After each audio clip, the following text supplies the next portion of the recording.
Y'all, Holy Spirit told me to stop complaining and then come share it with somebody else. So let me tell you what happened. So there's something that God has been leading me into, and I've been doing it. I've definitely been doing it. But I've been doing it with the caveat of, Lord, do I really have to do it like this? Are you sure I can't do it some other way? But I've still been doing it.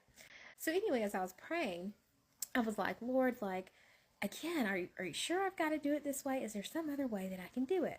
Now, keep in mind, this whole time I've been praising and worshiping and everything, but I still was like, Lord, I really don't want to do it like this.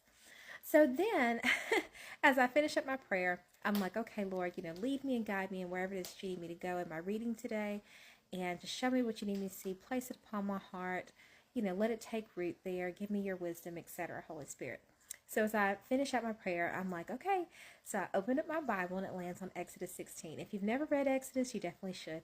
But in Exodus 16, a basic summary is this is where the Israelites have been led out into the wilderness with Moses and Aaron. And of course, they've been freed by the power of God from Egypt, from where they've been in slavery for the last 400 years.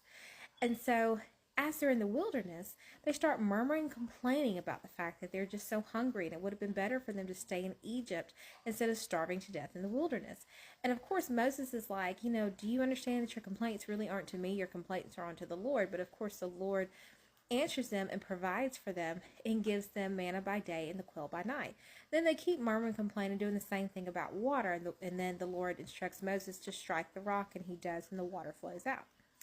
So in all of that, they had seen the work of God in their lives. They had seen tangible evidence of God doing the impossible, because our God is the God of impossible.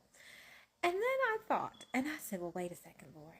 I know that you're the God of the impossible. I know that you never leave me nor forsake me. And I know that you are the waymaker, the healer, the provider, the protector, my banner, the I am, right?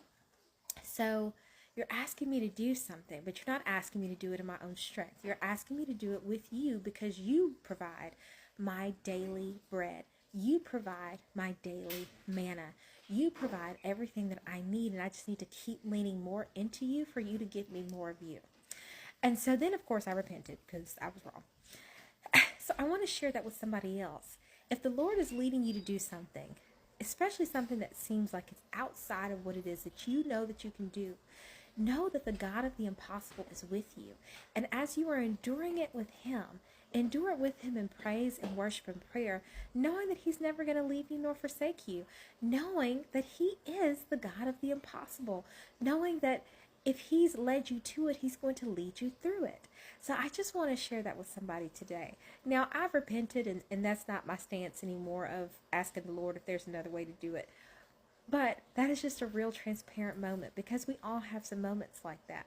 So the response is, of course, going to God in prayer and letting him lead you out of it, and being open to receiving the instruction and conviction that he gives you to implant that and then move forward in the way that he leads.